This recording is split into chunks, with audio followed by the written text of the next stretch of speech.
across the entire, I guess, entire media internationally is the Olympics and the Russian drug cheat situation building up to Rio 2016. So the IOC announced a couple of days ago that they wouldn't be banning Russian athletes, but they have left it to the individual international federations of the individual sports to decide if they want to ban them. So you could get a situation where you have a Russian gymnast that's allowed to go, but a Russian swimmer isn't, depending on what the particular governing body of those sports decide to do.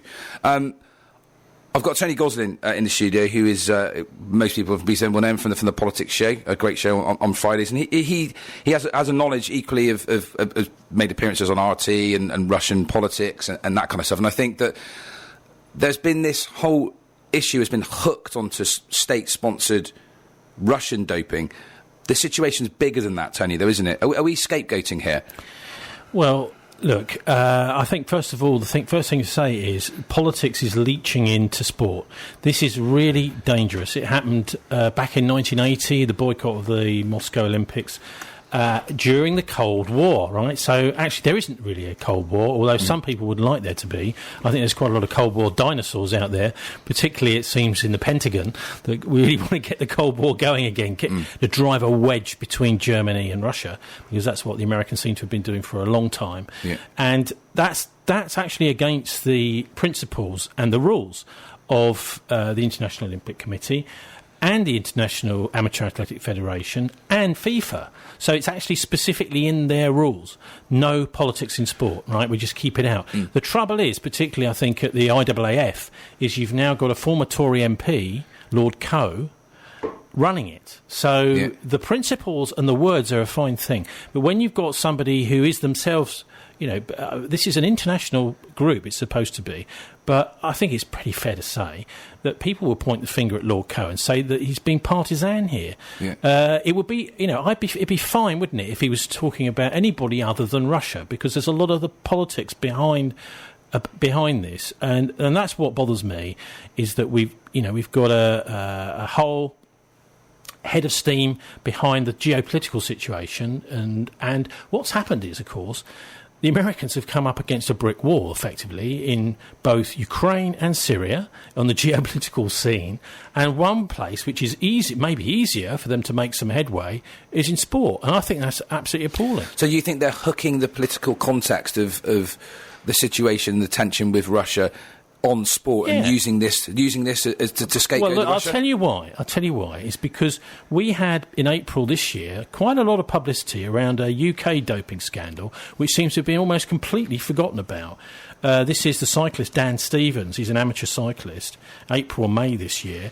He's basically a whistleblower. And he went to Ukad, UK anti-doping, saying to them that a doctor that he was using, a Dr Mark Bonar, and this is all on there on the BBC website, a very good article actually the BBC did about him as a whistleblower. He said that Ukad was a catastrophic failure. Now, there apparently, according to him, that this doctor told him that there are boxers, footballers, athletes, cricketers, almost every, and obviously also cyclists and athletes, that were all being doped by this doctor. And he reported this to Ukad. Ukad, because he didn't give any specific names of people who were being doped, said, we can't investigate it. Now, just a minute. If a whistleblower comes and says, you've got to investigate this doctor, you've got to investigate who he's treating, what he's treating with, what he's prescribing, and Ukad come back and say, sorry, can't do any investigation. This is a little bit suspicious, isn't it? If you're ignoring whistleblowers in your own country, it's a little bit rich to be pointing the finger abroad. Sorry, Max. There we go. Does this also raise the issue of whistleblowers therefore aren't going to be encouraged to come forward? You've just given that example. The most recent example is Vitaly Stepanov, the Russian whistleblower, the one who sort of has given claims to what has since come out in the various reports, and she's then hasn't been allowed to compete in the Olympics. And actually, there's almost no reason for whistleblowers to come out at the moment because they're not getting rewarded, or in that case, they're not even getting listened to. You know what? The same is true in the National Health Service. People come out as whistleblowers in the health service nowadays and find that they're blacklisted.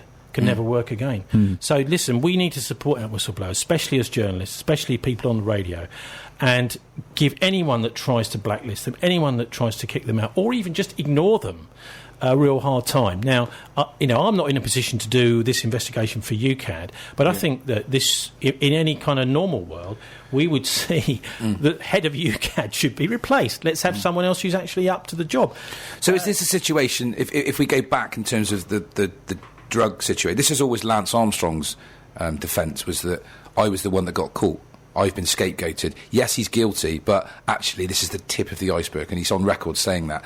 Do you think then the same situation is going on at the moment, that there is evidence of state-sponsored doping with Russian athletes, that that is in the domain? How do we really know that isn't going on in other countries? Well, look, if UKAD isn't operating, isn't that state-sponsored doping going on here? I mean, what this Dr Mark Bonar is alleged to have said by Dan Stevens is, if you want to compete at high levels, this is what everyone does. Yeah. So is there any real anti-doping policing going on here in Britain? It doesn't look like there is to me. And one of the things I'm quite suspicious about the media, I'm always suspicious about the mainstream press, as you know, is that there hasn't been... This should really have been brought up to sort of compare and contrast with what's happened to Russia. No. It hasn't. I'd like to see Dan Stevens up on Channel 4 News saying, well, what do you make of all this, Dan? We haven't seen him at all, have we? And it does look to me as if he's been rather bullied out. But look, let's just wind back a little bit to December, where are we, 2014. How this all started was a documentary that was transmitted in Germany by a guy called Hajo Seppelt, and he'd made this documentary for German television. He'd got privileged access to a couple of whistleblowers, Russian whistleblowers, and actually, at the very start of this documentary, I mean, I'm sorry, I've never actually watched it. I can't speak German. But anyway, as part of the reviews of it, you can go onto Internet Translate and you can see the translation of the review. He begins the documentary by saying, this is just one country, and the evidence is this is happening in many countries, specifically the high medal-winning countries. Right, so he starts that documentary with the proviso: please don't just focus on Russia. This is happening in many countries, but that's been totally ignored. Poor old Hajo Seppelt, who started the ball rolling, has been ignored, really. So you're not denying the fact that it's going on in Russia. You're just saying it's being covered up in other countries. That's right, and I think this. What we've seen is a kind of race to the bottom with doping over the years. Is people realise that someone's getting away with it, that there isn't any proper international policing of it. I mean, the other thing at the time when this first came out. Was, as part of that documentary, apparently there are 7,000 names of athletes who've tested positive for doping, which the authorities were refusing to release. I think this is the World Anti-Doping Agency, some guy called Dick Pound from the US. They said we got 7,000 names, but we won't release them. So why won't you release them? Now those 7,000 names... It would make sense if we're going to have a public, open debate and discussion about this. Let's have a look at where they're from. They're not all Russian, that's for sure. Yeah, I think in terms of even in Great Britain, and we've talked about this sort of previously on the show. Different sport governing bodies sometimes want to prevent information getting out, they want to damage the image of their particular sport. So it's actually taken those independent bodies, cycling didn't sort itself out until the American Doping Agency got involved, that sometimes they protect the brand. Same with FIFA and the FBI, wasn't it? The FBI, exactly. So it's needed these international organisations that move between the cracks. So obviously, on the whole, non-sport bodies to drag this information out. How can we change that? I think, like you say, it's more of an independent organisations need to be more responsible for anti-doping. I think you look at so many people in the top organisations, in the governing bodies, it all falls on their shoulders, and therefore they don't want to have a dirty sport. They don't want anyone to be found to be doping because it reflects badly on them. Whereas if you have it independently, then you can start making inroads in that, I think. You know what this reminds me of? It might sound like a real crazy leap of the imagination, but bullying in schools.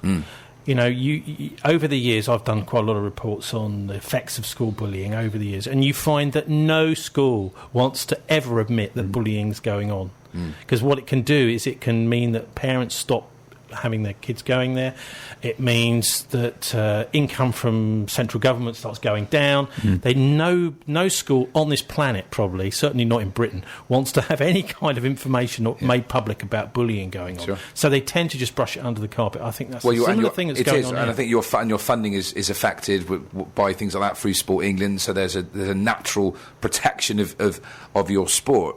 It's I think the political context of this is interesting, Tony, as well. And I know this is your kind of thing. If you go back in the Olympics, there's never been a time when it's not been used as a political football. If you go back, as you say, to the days of the Cold War, where it was the East German athletes, the Russian athletes, the Americans, they had this race for glory, for nationhood. That seems to be coming back into this. Some of the propaganda, I would say, from both sides, seems to be, even in the world, even the Euros, just coming back from many people said that the Russian football hooligans were Putin's hired hands to whip things up before the EU referendum and all this kind of stuff. So, do you sense the winds of change, or is this just a repetition of stuff that's gone on before? Well, I think it's partly, actually, sport is a wonderful way of bringing people together on a way completely outside of politics. And that's what I was saying earlier on about the governing bodies all having it written into their constitutions that we're not going to allow any politics into sport, because in many ways, it bursts the bubble, doesn't it, of the kind of political propaganda. Hang on. Here's someone just like you and I, competing, racing against them, maybe even afterwards sitting down and having a drink together. It's actually a great level of sport, a fantastic leveler. And, so... But having said that, and because of that, I think possibly politically targeted. Look at things like the Atlanta Olympics 1996 and Munich 1972 bomb attacks, right? So you've got terrorists going into the Olympics, blowing people up, exploding bombs, and saying, well, no, we don't want this, or making their political point at the Olympics, which is why it's so important, I think, that the sports... take this whole thing really seriously. Now, the problem here, I think, is Seb Coe. What we need at the IAAF is someone who's seen to be neutral. He's on one side of this Cold War divide, Seb Coe, and he's very, very much on one side of it as an ex-Tory MP, as a Tory Lord. What we need is someone from a neutral country, maybe from Switzerland, I don't know, Sweden, or maybe an African country. Why not? Although Sepp Blatter's from Switzerland, isn't he? Well, he was. Yes, he was. And I think, but I mean, look at who they tried to get up to replace Sepp Blatter. Yeah. I'm just flicking through my notes here. The guys, was it Ali Bin? Yeah. Oh, gosh, what's his name? I just missed it in the notes. It's in here somewhere. But anyway, he went to Sandhurst. He's an army officer that was trained at Sandhurst. Do we want someone like that running FIFA? I mean, the guy that has taken over now, Prince Ali bin Hussein. That's right, yeah. Right? And it's Champagne, the guy that's taken over now. There's almost as soon as he took over, there were some accusations. He, by the way, was in the Panama Papers. Yeah. Let's have someone who's clean. Someone from a country outside that's in charge of the IAAF gives it that much more credibility. I think one of the problems with, I even see it sometimes locally in Bristol, one of the problems with sport is that it attracts a lot of money. It's big business now. And if it's big business, it attracts a certain type of individual, a certain type of person, and it merges into politics. So if you look at the history of FIFA, if you went, in terms of the FIFA delegates, I guarantee you probably about 2% of them have got nothing on them. Every single person, this was the argument I always had, everyone's hooking it on Sepp Blatter. You remove Sepp Blatter, you bring somebody else in, the whole system is rigged, the whole system is ruined. And in defence of the IOC, they did a root and branch clean-up, didn't they, Alfie, a few years ago, and they have a reputation for being a bit more open and transparent. They're one of the better ones, aren't they? One of the better ones. Viewed as that. The unfortunate thing with Seb Coe, I mean, I did watch a documentary about him, a Panorama documentary, I think it was a couple of months back, is that his reputation has been on the line recently, hasn't it? Yeah, absolutely. I mean, in many ways, if someone was to come to his defence, it would be that he's taken over an unbelievably difficult situation at the IAAF in terms of, this doping stuff was already going on and it's coming to a head now when he's in charge. Just to come back to the political points, are we saying that we think that politics shouldn't be brought in to the governing bodies of sport or sport as a whole, Tony? how do you sort of stand on all I'm saying that? is I think these governing bodies, particularly the international ones, have got to be seen, like FIFA and IAAF, got to be seen to be run by people who are outside the main political fault lines, around the world, the geopolitical fault lines. They shouldn't be, part of the Chinese Communist Party. Yeah. They shouldn't be part of Putin's United Russia Party or Conservatives. The problem with Seb Coe is people don't identify Seb Coe as a Tory MP. They identify him as a 800-metre runner that won the gold medals for Great Britain And got us the 2012 but you're bid, right, quite rightly. If all of a sudden it was somebody from I don't know, a former member of the Republican Party in the United States that was... How about Jeb Bush? He'd make a great chairman of the IAAF. There is a point. He doesn't come with political neutrality, does he? No, true, very true. But the reason I was asking was because I think sometimes sport can be used for very positive political reasons, which I know you've already touched upon, Tony. But looking at apartheid South Africa of Nelson Mandela and the Rugby World Cup, and there are other examples in different sports. But I completely take your point that within the governing bodies, it makes absolute sense for it to be run by someone who comes from a position of neutrality. I think the reality is that people often... we've had with cricket, haven't you, over the years, where the rebel tour of South Africa... and then they were banned from playing for England. Sport has been used for politics, and I think it always will be, because, as Tony said, particularly around the Olympics, which is probably the only event, the global event, every 4 years where every single country competes. The World Cup, you don't get these little small countries in different continents. With the Olympics, it's every country, isn't it? And where else would you have athletes competing for nationhood in one physical space? You don't, do you, on the planet? You don't. But then, we're going towards the stage. When you just mentioned money, right? Of course, many parts of the world still don't. They have almost all exclusively amateur athletes, etc. Over here, it's becoming more and more and more money. And what happens when money starts getting into it? You've got Premier League average salaries. Is it 1.7 million? A year? Wouldn't surprise me at all. It's £250,000 a week. Yeah, this is a lot of money, and of course, then there starts to be massive amount of betting on games. So then there's the temptation to throw those games. Sport is becoming a racket, not tennis racket, but it's becoming it is becoming a racket. Yeah. If you're not careful, you can go down that route where the top athletes are bribed. Yeah, so let's just this is extremely dangerous when it comes to that interface between sport and politics and money. It just seems we've got to get away from that world. And when you win or lose, there can be a lot of temptation to throw a game. BCFM Radio. We're talking about corruption in sport. We're getting very deep, very heavy. Talking about the Olympics. It's good news, though. It's good news. It's actually good news that I think that that the Russians are going to be appearing at the Olympics. Yeah.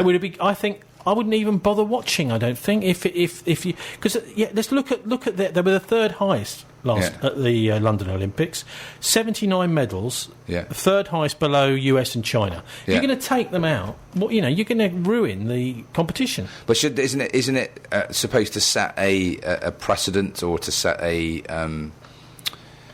what's the word I'm looking for? Deterrent. A deterrent effect. Well, how about you sack. Or you exclude the Americans from competing because they're doing doping. There are a lot of Americans amongst these 7,000 names. Yeah. But look, at the end of the day, let's just have a proper kind of competition. It just makes sense, doesn't it? Let's try and keep all of this politics out of it. That's what we've been talking about. But it is coming up. Is it 2 weeks now? Only 2 weeks away. Yeah. I know. Mm-hmm. I'm actually quite looking forward to it. I'll be egging the Russians on now. We've never had a situation where doping is kicked off before the Olympics. It's either usually during or afterwards, isn't it? So you would say now that you think the American team or the American teams are doping as much as the Russians? I think they are, and in fact, that's exactly what this guy who did this original documentary. I'm not sure if anyone can track it down, which I never actually saw the documentary. I just saw a review. Hajo Seppelt, December 2014. It was transmitted on German TV. It'd be quite interesting to see some clips from it on our British TV, particularly of the bit where he says, well, this is Russia, but it's also happening in the other major medal-winning countries. So that then leads on to the point about the media, doesn't it?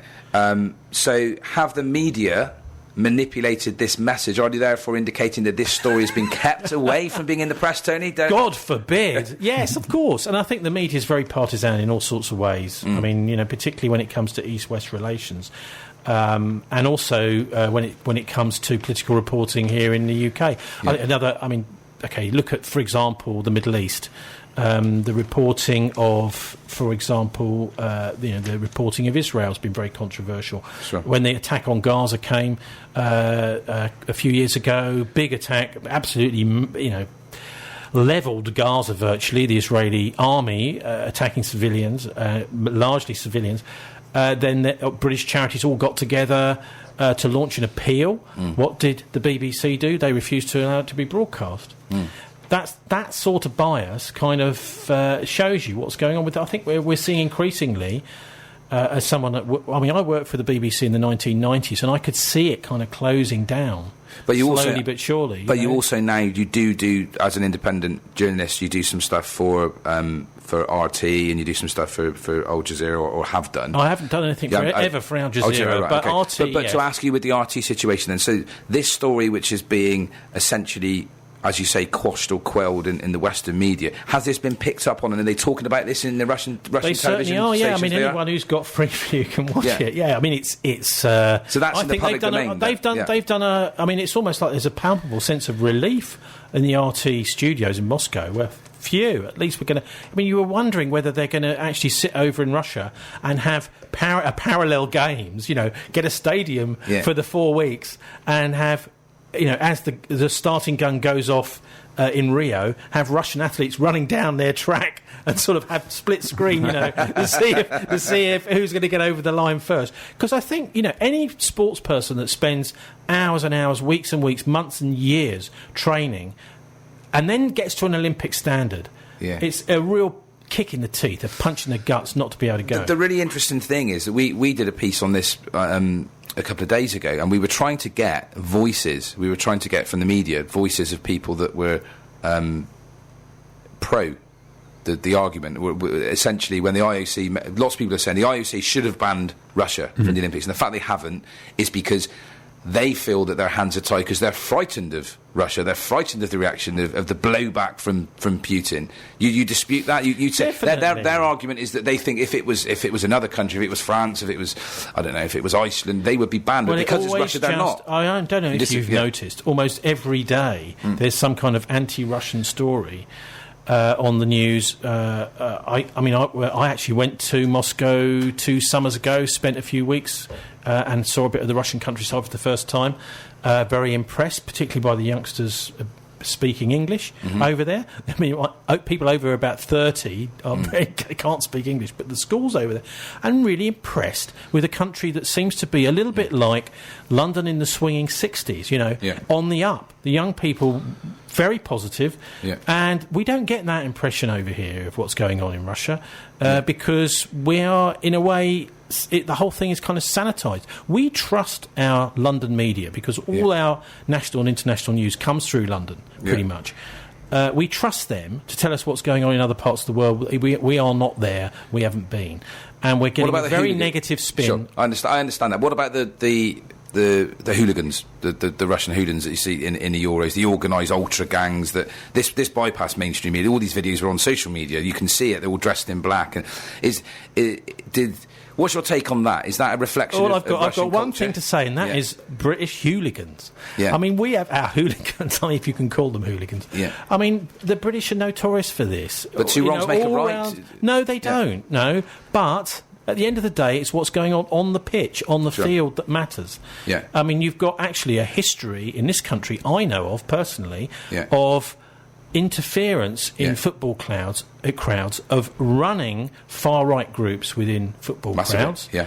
That's something that I don't know how officially you can say it, but I've had evidence over the years that the police go along with this sometimes because they find that we're talking about, I suppose, special branch security services. Searchlight is an organisation. Yeah, they infiltrate football hooligan gangs, and they're kind of is undercover stuff. And I think it's kind of. But it's seen as a useful thing to infiltrate and manipulate and use by the security services. I mean, I don't know what goes on in other countries, but certainly that's been going on here over the years. Sure. And so this is. I think the guess what I'm driving at is the image, the image or the stereotype of that's being perpetuated in the media of Russia as a country, and you see lots of documentaries, don't you, with regards to its certainly in football there's been lots of racism incidents, hasn't there, and banana throwing at black players and that kind of stuff, and then you see the hooligan element coming into the Euros. And I'm kind of playing devil's advocate here to a degree. But the hooligan... Whereby how can... targeting the English fans, because I guess that's that reputation of being the hooligan kind of nation.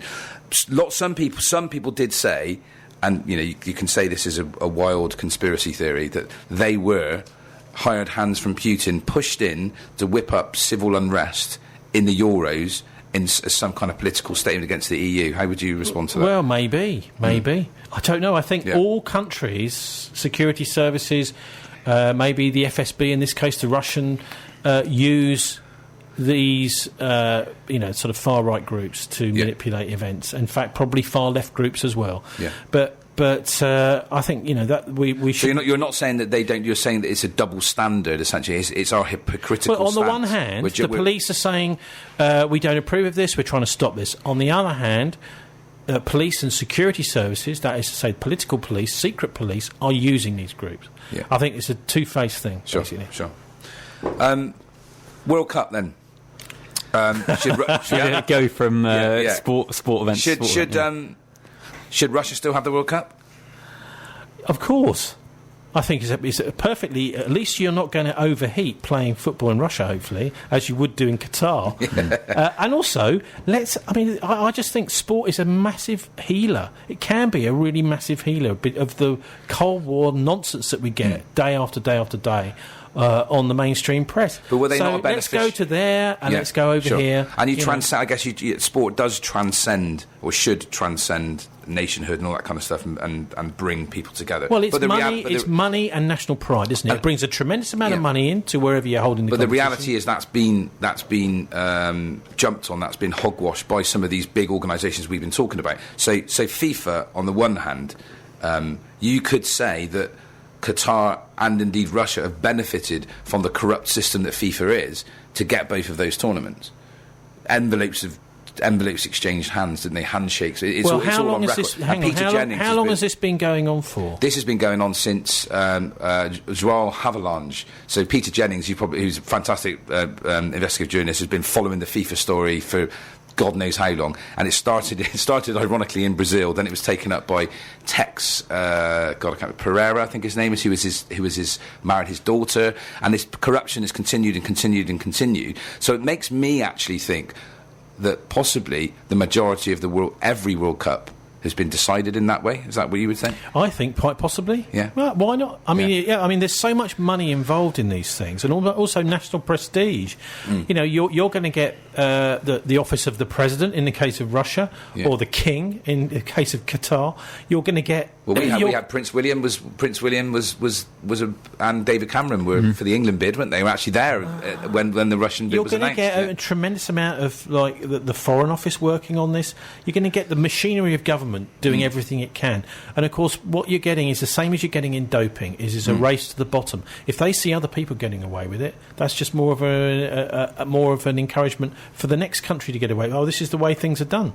And if you're going to point the finger of blame at anybody, you need to make a clean break. I would suggest actually Qatar is a good place to do that. I mean, there is a good reason not to do Qatar, particularly because the way that the workers who are building are being treated over there, particularly appallingly.